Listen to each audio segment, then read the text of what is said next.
Salut tout le monde, on se retrouve aujourd'hui pour parler de la saison 1 de la série Dear You. Il s'agit d'une série comédie romantique française de Prime Video. Alma est une jeune parisienne qui travaille dans un palace où elle doit répondre aux exigences des clients. Elle va attirer l'attention d'Alex, un riche client de l'hôtel plutôt arrogant, mais Alma va aussi faire la rencontre de Naïm, le nouveau barman de l'hôtel, mais elle va également rencontrer Mr. Nobody sur une application de rencontre sans photo dont elle ignore l'identité. Cette saison est composée de 15 épisodes de 20 minutes et quand j'avais vu la bande-annonce il y a quelques temps, j'avais trouvé que ça pouvait être intéressant. Et comme d'habitude, jusqu'à la minute indiquée dans le titre, il n'y aura pas de spoiler, je vous préviendrai bien sûr quand la partie spoiler commencera. Cette série m'intéressait de par déjà sa bande-annonce, mais aussi le synopsis sur Allociné qui est méga long. Du coup, cette série m'intriguait un peu, mais en même temps, je m'attendais à ne pas trouver cette série incroyable non plus. Je savais très bien que ça ne serait pas ma série préférée de l'année, et c'est le cas. Néanmoins, j'ai quand même passé un super bon moment. J'ai quand même vraiment apprécié cette série et j'espère d'ailleurs qu'elle aura une saison 2. J'ai eu assez rapidement cette impression que c'est une série qui se veut jeune, qui se veut moderne avec des dialogues et des situations réalistes, qu'ils ont vraiment essayé de faire tout ça. Et si j'ai eu un peu de mal à accrocher au début, c'est peut-être en fait pour cette raison, parce qu'on a des discussions parfois vulgaires et même avec des insultes. Et durant les 2 premiers épisodes, j'ai eu vraiment du mal avec ça. Le temps peut-être de m'y habituer, je ne sais pas. Quand il y a des grossièretés, des insultes, c'est le genre de choses que j'apprécie pas spécialement en fait. Quand il y en a un petit peu, ça ne me dérange pas, mais à une certaine limite, et c'est vrai que j'ai eu cette impression dans les 2 premiers épisodes qu'il y avait vraiment le paquet. Mais après, ça ne me dérangeait plus spécialement, donc soit je m'y suis habituée, soit juste il y en avait moins, je ne sais pas, bref. En tout cas, j'ai continué mon visionnage et j'ai bien fait parce que vraiment par la suite, j'ai commencé à accrocher. Au bout d'un moment, bien sûr, on connaît les personnages, on connaît le contexte, et du coup, c'est vrai que j'ai accroché de plus en plus, et la fin, vraiment, j'ai adoré. Le dernier épisode, j'étais vraiment à fond dedans. Cette série est parfois drôle avec des situations et des dialogues qui m'ont fait rire, et c'est vraiment rare dans les séries que je rigole. Mais là, pour le coup, il y a des situations parfois un peu atypiques, ou des dialogues que j'ai trouvé vraiment naturels et avec beaucoup de répartie parfois, ce qui fait que ça m'a fait un peu rire. On y reviendra d'ailleurs un petit peu en partie spoiler. Concernant les personnages principaux, je n'ai rien à dire, je les aime bien, j'ai bien aimé suivre leurs aventures, et voilà, c'est tout. Par contre, pour les personnages secondaires, c'est peut-être la partie de la série qui m'intéressait le moins, à part peut-être le personnage de Manu. Je vais parler vite fait de 2 personnages secondaires, mais déjà on a Théo, personnage qui peut être super attachant, super intéressant, et c'est d'ailleurs presque le cas à la fin de la saison. Je l'ai presque trouvé attachant et j'étais presque intéressée par son histoire, mais c'est un personnage que j'ai trouvé globalement très chiant et parfois même méchant, surtout qu'au final il n'est pas très développé, il n'a pas vraiment d'histoire à lui non plus malheureusement. Néanmoins, je peux noter qu'il évolue quand même un petit peu au fur et à mesure de la saison, même si on le voit très très peu, et du coup il est presque attachant à la fin, mais j'espère vraiment que si saison 2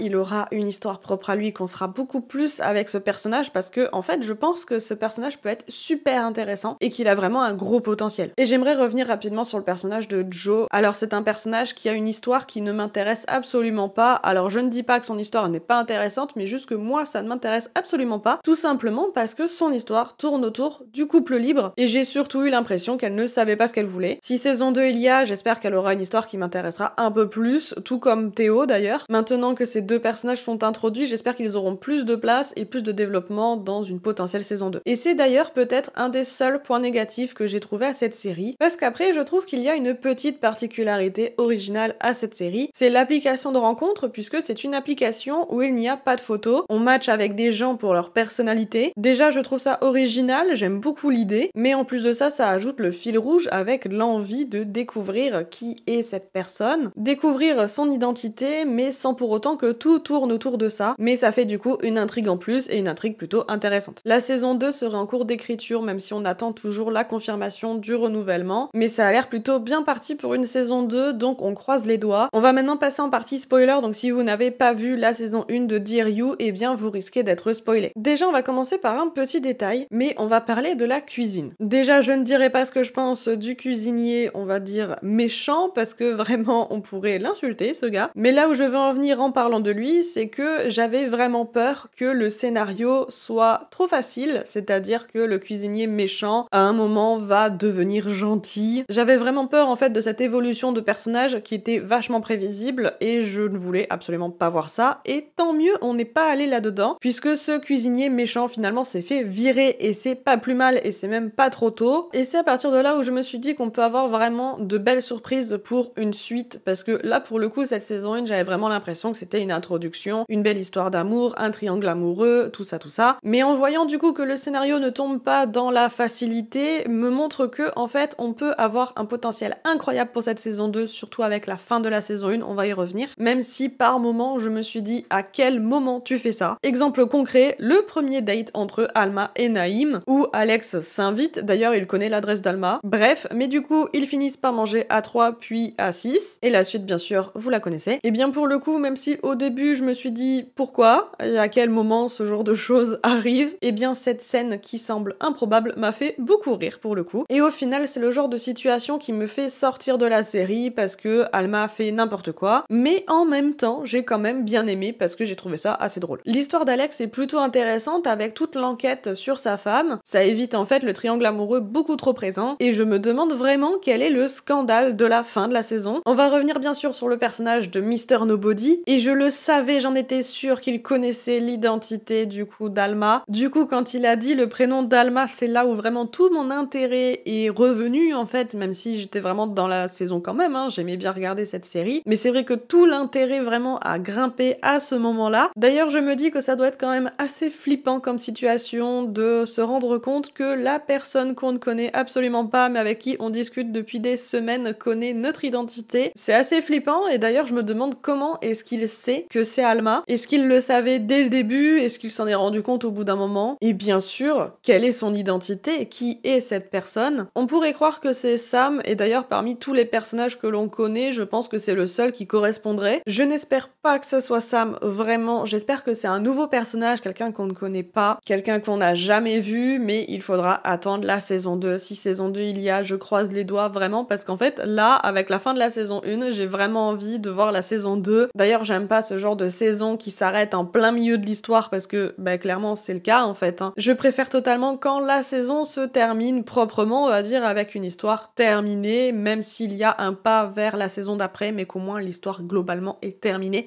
Parce que là, clairement, s'il n'y a pas de renouvellement, eh bien on n'a pas de conclusion de l'histoire. Du coup, on croise les doigts pour un renouvellement, j'y crois totalement, au vu des chiffres, au vu de la popularité de la série, vraiment j'y crois. Bref, cette vidéo est maintenant terminée, n'hésitez pas à me dire en commentaire ce que vous avez pensé de la saison 1 de Dear You, n'hésitez pas non plus à mettre un petit pouce en l'air, ça aide énormément la chaîne, à vous abonner, et sur ce, je vous dis à bientôt pour une prochaine vidéo. Ciao!